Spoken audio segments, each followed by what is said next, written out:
this gang. Yikes.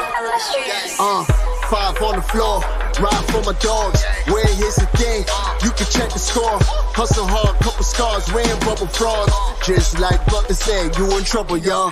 Kept the floor playing, got an all band. Y'all seen the block, stop with one hand. And Pat we trust, it's power, have the guts. We're here to bring the heat, y'all can hang it up. Welcome to 5 on the Floor, a daily insider show on the Miami Heat and the NBA, featuring Ethan Skolnick, Greg Sylvander, and Alex Toledo, plus others from the 5 Reasons Sports Network.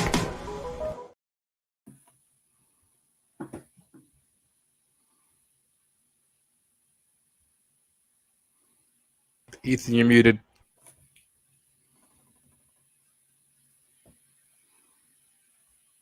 Welcome to the latest episode of 5 on the Floor Live, the official post-game show of the 5 Reasons Sports Network. I am jumping in here with the open. My name is Greg Sylvander. Ethan Skolnick was having some audio issues there. So next man up, as they say in Miami Heat world. We come to you directly after the Miami Heat's 121-113 loss in Atlanta. Tonight's floor plan, it's the regular crew for a post-game show. Ethan, who appears to be back and hopefully is functional with his mic. We have Brady Hawk. You know where to follow him. Alex Toledo, you know where to follow him.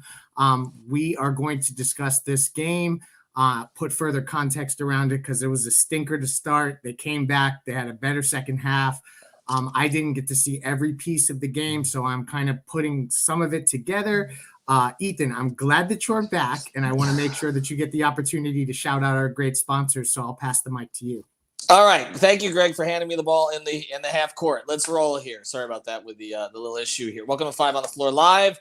Thanks again to our sponsors. As we can see, we got Greg, Alex, and Brady here. First, we'll start with Prize Picks. Use the code 5. Get the initial deposit match up to $100. No rollovers. Free money. You can download it at prizepicks.com or at Prize Picks on the Google App Store, the Google Play Store, the Apple App Store. Again, play 2, 3, 4, 5, 6 players together. Use that code 5. Also, we always mention our friend Lynette. I can see her here in the comments, so we'll make sure to get some of the comments up here. Go to insurancebylynette.com. Aggressive Insurance. There she is, 954-581-8800, 954-581-8800. Lynette, in addition to telling you what the Heat should do, and she knows more than we do, can get you all kinds of insurance, from life insurance to renter's insurance, and also, of course, to car insurance. If you do not have a good driving record, trust me, she's the person to go to. She will fix that for you. She will make sure that you get insurance. Nobody is turned away. It's 954-581-8800. As Greg mentioned, the Miami Heat lose to the Atlanta Hawks. Atlanta shot the bleep out of the ball early. I thought this was an incredibly winnable game. And I know that sounds crazy when you were down as much as 24 at one point, but you knew that the Hawks were going to cool off. They did. You knew that at some point Miami was playing with enough intensity that they turned that up a little bit, that essentially they would get back in this thing. And I just thought there were some critical mistakes down the stretch, including by the coach today. I did not think this was Eric Spoelstra's strongest game. I didn't like this thing about waiting to get Jimmy Butler back in until 7 minutes are left in the fourth quarter, particularly when you've given him the last 4 minutes off of the third. I understand that it's early in the season. This was not a back-to-back, it's not so early in the season anymore. This was not a back-to-back. This is a division game. This is a game against a team that I believe the Heat are better than. You're getting yourself back in it. Unless Jimmy was gassed, I would not have kept Jimmy out that long. I thought the game got away a little bit in that stretch. I also didn't love the stretch where he took Bam out. I just think he needs to let these guys play through some of this stuff. I mean, Caleb was playing with some foul trouble. Gabe didn't have his strongest game. We know, obviously, Tyler was rusty. He didn't really get anything going until late. I thought that they needed to ride Bam and Jimmy as much as they possibly could today. So I did not think this was Eric's strongest game. The other thing, though, is when you're always trying to come back with 1 point or 2 point against a team that's getting 3 points against you, it's difficult. And Miami's struggles from three continued. Some of it was just bad luck. I mean, Haywood Highsmith had one that literally swirled all the way in and out. Strus had one like that too. Hero had one like that too. They weren't way off on their looks with the exception of Oladipo and the air ball that he shot. But it's just tough. I mean, if you're not going to make your threes, it's tough to make up that kind of lead. I'll go to you first on this, Brady. Let's get to some of the coaching stuff today because we don't often get into that, but we're coming off watching a Dolphin game in which it was kind of a similar situation. You fell way behind, right? you showed great resolve to get back in the thing, and then mistakes were made late. It felt similar to that. Yeah, I'm never really somebody to like point this stuff out too much because I feel like they can battle through it. This game specifically, I was like totally on par with that, where I was sitting there and I was like, you have a window in a game like this where you can kind of pounce on a team where specifically, let me start with the fact that there's games I walk away from this and I'm saying when they shoot like this, I'm like, okay, defensively, they didn't have it. I didn't feel like that all the way in this game. Like this team was just hitting tough shots. Like no matter what coverage they threw at him, DeJounte Murray, it did not matter who was guarding him. He was going to just shoot over the top and hit it. And it leads you into the fact that you still battle through that. You find a really good rhythm in the third quarter. You get to a point where it was like the 10-minute mark passes, no Jimmy Butler. Then the 9-minute mark passes. Then the 8-minute mark passes. And you're sitting there and you're like, now the window's kind of closed. And I know they made a late push that they were still kind of in it, but like that was the moment where you can get back in it and cut it to 5. And then you make that little push again. And then I know you mentioned the Bam one as well, that Orlando Robinson short little stretch. It was very short, but it's like in a game like this, like especially with the way they're shooting, like a 2-minute stretch can change a total fourth quarter and kind of the direction of a game. So I feel like this one was definitely the decision making by Spo, I guess, late in this game was really questionable. And I know the minutes were still like Bam was at 36, Jimmy was at 34, Vic was at 34. Like they were still at a point, but it felt like this was a game where you kind of pushed through that, like where you don't look at the minutes at this point. Like it just felt a little odd to me. So that kind of threw off, I guess. There was other factors, but that really threw off this game, in my opinion. Like it was after that point, it was like, I just don't see how they're going to make up for a 12-point deficit with 5 minutes left now. So, but that wasn't all of it. They obviously put themselves in that position. Like I said, the defense, I wasn't all the way mad at. There's just the zone got picked apart. They went to switching. Trey can kind of figure that stuff out when you start like at the last play of the game under a minute to go. He's going to find Capella on that lob because if you make one mistake on a switch, and we know that in the past with what things Trey can do, he's going to find that guy. And like you said, you mentioned them, the Hawks cooling off. The fact that them cooling off led to 59% from the field and 48% from three just shows the night that this was. Like, I just don't really know how you can bypass that. And you're muted. They were shooting 70% at that one point. We will get some of the comments up. We appreciate our producer, Manny Chang, going through this, and certainly the Super Chat comments. I will say this bad game from Spo. This comes in from Van Lee, shoehorning Caleb and Tyler in odd against a run and gun team. The other thing wasn't just the Bam and Jimmy stuff. It was also they had an inbounds. This reminded me of the McDaniel thing yesterday, where Oladipo could not get the ball inbounds. 5 seconds. And then we never see that from them ever. Okay, they always know kind of what to do there. That I don't know what happened with the communication issue. They were trying to get the ball to Tyler, but then the other one was no offense-defense substitution to get Tyler off the floor, Alex. And then we see him commit that foul on Trey. That's not a guard. I mean, that's not a situation you want there late in the game. Again, what cost them was falling behind by 24. But I just feel like you have to do everything perfectly to win a game like that, and he was off today, I thought. And that's the thing. You said it right there. They had to do everything perfectly, especially when you start the game going down by actually, I think, 26, right? Not that makes much of a difference, but, they got it down to 20 at halftime. But, not that they've been getting blown out or anything like that all season, but games like this roster just cannot afford to go down by that much, right? Especially on the road. It's just too much pressure on their guys, I think, to make it up. And everything's got to be perfect on defense because we know that's the only way that they can generate easy points. They're not going to do it off of offensive rebounds. They don't have a good half-court offense, specifically when their guys are not hitting threes. And, they definitely weren't tonight. And I think it ends up kind of being thematic, this game, of the issues offensively this season. It's like there's too much pressure on their, on I think Jimmy and Bam to kind of make up for the lack of offensive output from the team as a whole, specifically the shooting, right? Because I think they do a pretty good job. They've done a better job of getting to the rim, I think, as the season has gone on. They've done a better job of just, making those kind of in-between and mid-range type of shots that we know Jimmy and Bam and others can get to. It's the threes that are not consistent, and that was kind of the problem tonight. Not only that, like the Hawks ended up with 8 more points off turnovers. If the Heat are not winning, at the very least winning, if not dominating that points off turnovers, it's going to be tough when you're also not, able to hit any threes. And they out-rebounded the Hawks by, 13 tonight. So the rebounding was not the issue. It's just kind of, their offense was absolutely terrible. And then, you know, like Brady said, they picked apart the zone a little bit. I think they had a really good game plan for Trey. But for DeJounte, I don't know.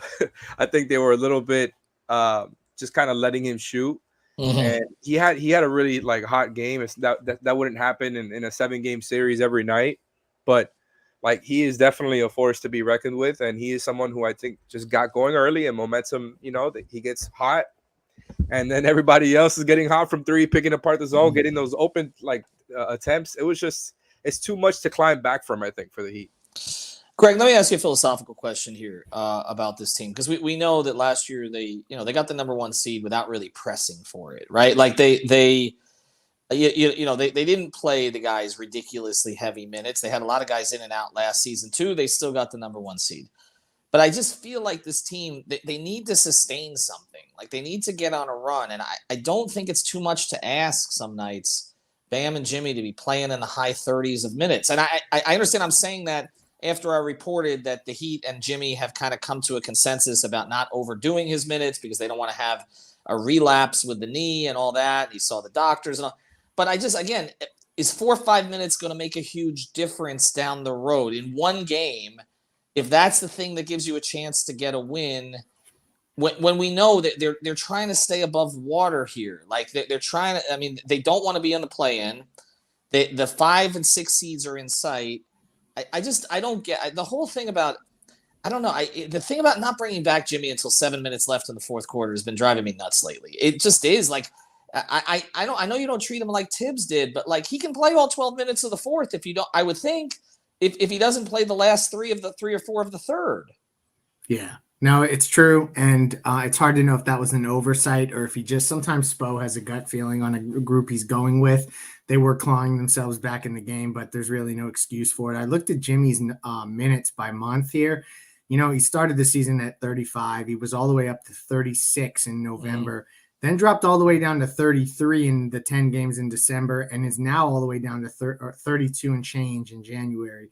So you're right. They're trimming him back. And I guess where I stand with this is like they had 13 more field goal attempts. They out-rebounded them 41-28. So, like, some of the things that are hallmarks, their bench outscored Atlanta's bench. Or no, wait, maybe that one was closer. I'm not looking at a box score because I'm not a box score watcher. Just some of the things that you expect the Heat to, when they do good, they win. Jimmy and Bam played good. They usually win. Jimmy had 34 points in his 33 minutes. Bam, 20, 13, and 5. I know in his minutes were 36. Like, to this point, I guess it begins to get frustrating when there's hallmarks throughout the game. Like, still shooting 48% from the field is not bad, and the rebounding stuff, 13-2 on the offensive glass, and they still don't get this victory. I just think we're running out of days on the schedule where you can circle a game and say, well, that's one that they'll get. Like, they can't drop those games, and this was one of those games that we said it during the pregame show, Ethan. They should have won this game. There's no excuses. Well, I like the fact that I was able to get on Better Edge using my code 5RSN and play Heat plus 8.5 at a certain point, because that ended up playing. I will say, when you look at the Jimmy minutes, remember, he sat the whole fourth quarter against Milwaukee on Saturday. So, I mean, he got in some rest there. I don't know. I just think that is something that needs to be looked at here. He 33 minutes when he has 34 points. He was getting wherever he wanted on the floor against whoever was guarding him. Okay. They did not have a matchup or a switch that was capable of taking him away from his spots. And I just think you need to keep going to it. Again, most of this was based on the first quarter shooting was outrageous. You give up 70 points in the first half. And you mentioned the hallmarks of the things that they need to get to, but the one hallmark all season is they don't shoot consistently enough from three. And that is just, it makes it hard. They put up a ton of points today, but when you're spotting a team that many, it makes it difficult. All right, we're going to get to more of the comments here in a second. I want to get to a couple of the other rotation things today, particularly the way that Gabe played with the starters, because that is something we talked about a lot coming in. So I do want to touch on that. And also sort of how the Martin Highsmith thing looked. I thought Caleb had some moments today, some other times where he looked a little bit rusty. I think that played out in some of the foul trouble. So we will touch on that in a second. We do want to mention Our other sponsor here, odmpsi.com. That's odmpsi.com. It's a consulting company based in South Florida, Pembroke Pines, also Miami. They service the entire area. You're looking for anybody from like the suite level all the way down. They handle call centers as well. Check out odmpsi.com for your particular business. If you work for a business that's having some struggles, sort of getting off the ground, tell your boss. That's a good way to get brownie points. So go to odmpsi.com, have somebody fill out the contact form there, and check that out. That's ODM Performance Solutions. All right, performance solution of the game today was supposed to be Gabe Vincent started over Kyle Lowry. Kyle's still out. This is just one of those things that just seems to be lingering. It seems to be like extended rest more than anything else. We just had a debate on 5 on the Floor between me and Alf, where he thinks that Kyle should still start. He was mocking me a little bit on Twitter when they got off to such a slow start today. How did we feel Gabe played, Brady? I mean, it's tough to judge specifically, I think, with this starting lineup because Tyler was so kind of cold, to at least specifically to start this game. I said at the beginning, he was 0-5 from 3. And I was like he's got to get to a point where, like, when you're kind of coming off this kind of layoff, you need to start getting into that floater a little bit sooner instead of just keep taking those threes over and over. And I know you asked me about Gabe, but I feel like that's so important of the starting lineup and how he fits in, because if Tyler's not having that same on-ball juice, then it makes his role a little bit different. So, I mean, he ends up with 10 points, 4 of 10 shooting, 2 of 7 from 3. That's like something similar to what Kyle could do, I guess, if we keep pulling that comparison. But this was just a weird game to base it off of. I felt like specifically in this matchup, what makes it funny bringing up Gabe is that, like, Trae Young has literally called him by name, like hating playing Gabe Vincent when he wasn't in a photo after the playoffs. So he was still doing certain things defensively, but when you bring up like the solution of this game, the solution I keep, there's a same word that it's a simple word, but I always come back to it, is consistency with this team. Like in all parts of what they do. Like I come back to it where Jimmy had, he starts out the game with 12 points and then he started they were collapsing on him and he wasn't able to do anything around the rim. Then all of a sudden he can flip a switch whenever he wants, it feels like. And we know that about the playoffs. But that was what he did in the third quarter. Like he completely put the team on his back in terms of, I'm going to just go all over the floor defensively. And the team followed and they were able to lock in defensively and they were able to make a run off of it. There's consistency in defensively. There's consistency with individual players. Like there's just so much, I guess, a lack of consistency in so many different regions when you look at this team. And I think that's what pretty much showed tonight. And I still come back to the point, like, we could talk about that so much, but literally this Hawks team just did not miss. Like it really comes back to that. No matter what we're talking about, it's that simple. But when we talk about solutions, like we had this whole conversation on the podcast yesterday about starting, closing. There's no like specific point of the game where I think there's a problem. It just pops in no matter what. We talk about the third quarter. Like the third quarter was their big quarter. They had a turd first half. Like it was just like, I don't know how you kind of figure out this team and kind of put your finger on one thing when it's like the consistency stuff just pops in whenever it wants, it feels. Well, there's one thing that I think consistently pops up here, and I'm reading a lot of the comments. A lot of people are putting this game on Spo, which we don't see as much anymore. But the one thing that does jump out, Alex, is when they get Bam engaged in the game, they play better overall. And it's like the first half, nobody's looking for him. If you want to talk about Vincent and Hero today, that was one of my frustrations. They were not. I know he missed, I think, 5 of his first 6, but they weren't going to him at all.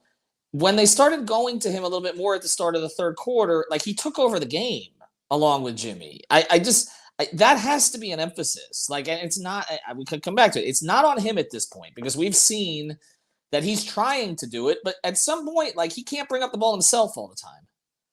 Yeah, and that's the thing with Bam, right? It's like he didn't have a bad game, but like, obviously the way they started off offensively, you wanted to see, I think, more from him. And again, it goes back to what I was saying before. Like, I just think there's too much pressure on Bam having to be, that guy, that premier scorer for this team because they're just not getting the scoring consistently from other places. Like, I think Debo has done a good job trying to get to the rim and like his point totals, I think, him having a 20-point type of game or anything higher than that, a lot of times is going to depend on his streaky 3-point shooting, which is fine. Like I don't need Debo to be that type of scorer, but he gave you 10 assists tonight with no turnovers, as Leif mentioned in the chat here. Like he's doing a great job there, progressing in his role. I think it's too much pressure on their creators to kind of make all these shots inside the arc. And then, outside the arc, they're not getting any help.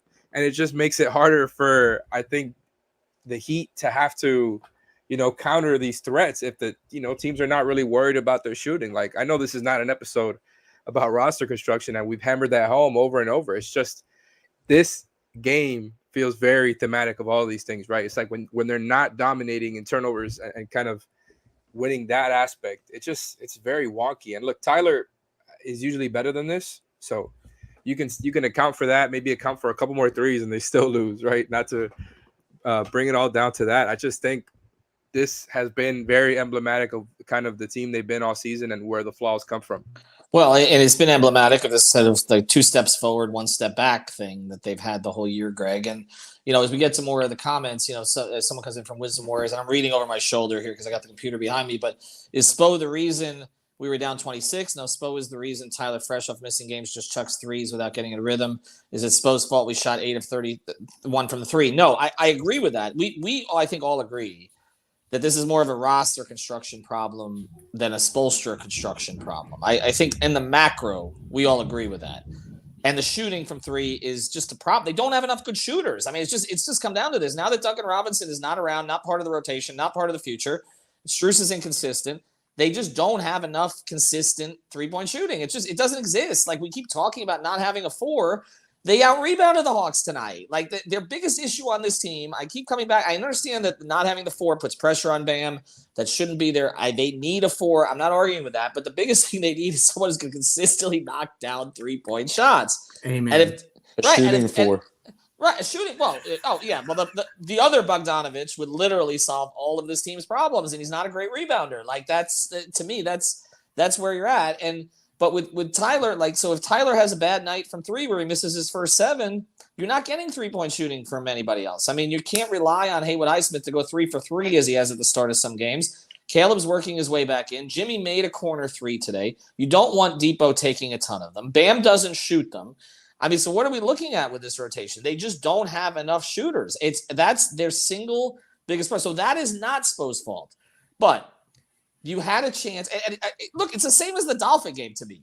Like, I give Mike McDaniel enormous credit for doing what he did with that roster and getting that team motivated to put them in that position to win that game. You can still criticize the fact that he couldn't get a damn play in at 4th and 1, and it ended up at 4th and 6, and they lost the game. Like, I feel, Greg, like that is kind of what happened with Spo today. Is just that again, everybody needed to be perfect. Just like for the Dolphins yesterday, everybody needed to be perfect. Spo was not perfect at the end of this game. When you can cite the 5-second violation, the not subbing out Hero, the keeping Jimmy on the bench too long, the little pocket where Bam was on the bench, you can say he was not perfect. I think it's fair to say that. Of course. And I don't think that he would necessarily take issue with that. I don't think it's been his best season in general, but again, like you said, this is a bigger issue than just Spoelstra or anyone's stat. If they listen, it's not even really the front office's like a mistake of theirs that all of these guys are not shooting at the normal clips, because you just didn't expect everyone not to shoot well at the same exact time. Particularly a couple guys that are playing for big money in Max and Gabe. I mean, unless you looked at the postseason last year, that's the one counter argument, because this is a carryover. But this is a carryover from the postseason, really, for a lot of these guys. And they bet that those guys would turn a corner, and they still might. But so far, where you've kind of landed, Ethan, is that the margin for error is now so slim that some of the compassionate concessions we would make for prior Heat teams that were playing well and had a high seed, we can't do that for this Heat team, because they are basically in the middle of a play-in situation and they're mid 500, so they can't have those kind of weird games where they drop. And it's just a shame, because it really boils down to making and missing shots, and I hate to make it that trivial, but that really is what it is. And shout out to Chris Godwin, the receiver for the Tampa Bay Buccaneers. He walked into the arena tonight against the Dallas Cowboys wearing a Dwayne Wade official 2006 finals jersey with the trophy on it and the commemorative patch, because we all know what Dwayne Wade did in Dallas. So shout out to Chris Godwin of the Tampa Bay Bucks. If you're going back 17 years, we got a problem here. But I guess we should now take the Bucks on the money line. All right, as we close here, let's look ahead at the schedule a little bit. And I am reading the comments. I saw that one come in about Duncan, about him being out of the rotation. Look, the whole thing about him going out with the finger injury when he was sort of somewhat back in the rotation, but I still put the odds at very low that he's going to be a prominent member of this team going forward this year. It just does not look like it. Just does not look like it was. It just does not look like it was trending that direction before, even the injury. Even though they do need shooting, there's no question about that. All right, let's Alex, what do they have this week schedule wise? Let's read this one from Jason before we go. We always read the super chats. Don't get out Trey finishes with more minutes than Jimmy. We're trying to claw back the whole game. Game was lost, but Bam was subbed down in the fourth. I'm in agreement with a lot of the commenters today. Alex, what do they have coming up this week? That was amazing by you to let me look up the schedule there by reading the comments. I always buy you time. It's also because I got a call in and I'm working on this on my phone today because, as you guys know, my camera's broken on my laptop because I'm working with a 1998 laptop. It's actually an old Macintosh computer. No, I'm kidding. But it might as well be. But so that's why the call came in that bought you some time. Go ahead. So this week they've got the Pelicans on Wednesday, then they've got the Mavs, and they've got the Pelicans again on Sunday. And I believe the Pelicans are without both Zion and Brandon Ingram, if I remember correctly. That is correct. Those are two games where that means the Heat will lose by 15. Yeah, exactly. It'll just be a close game at the end of both. I can guarantee you that. No, but like I said, Pelicans, Mavericks, Pelicans again, and then they've got the Celtics on Tuesday. So. I mean, that's why, but that gets back to it though. That's why games like this are games that they need to get. The Pelicans have played reasonably well, even without Zion, but specifically without Ingram. They have length still. They've got some guys that are going to give people problems. That's true. I am. But look, in the Dallas game, we know obviously their history with Dallas, particularly on the road, is not ideal. We may be sending our guy Marco Romo there, so maybe he can help them there. But I just, again, the frustration with this team is every time you think they're making progress, they just stun you with sort of, a first half like that, or, mistakes that are made. And we just haven't seen it consistently. And that is why they seem to be trending towards a 6 seed. I mean, that's where the season seems to be going, unless they make some kind of a major move. And if they do, I don't know where that's going to be. We see Philadelphia's getting guys healthier. Maxi's come back, even though they haven't really established their starting lineup yet. Boston seems to be figuring it out a little bit again. The Nets are not playing particularly well without Durant. That's not a surprise. So there are opportunities there, but they haven't been able to make the most of it. Alex put a damn light on. See, that's the thing. I can't afford a new computer. You can't afford anything but a black light, apparently. So I don't know. What is that? No, that's just me getting migraines and refusing to turn the light on in here. Also, I mean, the sun was still out when we started. That's the thing. That's true. Well, you used to be nocturnal anyway. All right. Thanks to Greg. Thanks to Brady. Thanks to Alex. Heat lose today. Thanks to all of our commenters. Thanks to our producer, Manny Chang. Looks like we may actually appear somewhere else this week. We've been invited on by our old friend and 5 Reasons Sports alum, Jeremy Taché, to come on the Mic'd Up podcast, all of us this week. So you may see all of us in a different platform coming up over the next couple of days. Have a good day, everybody.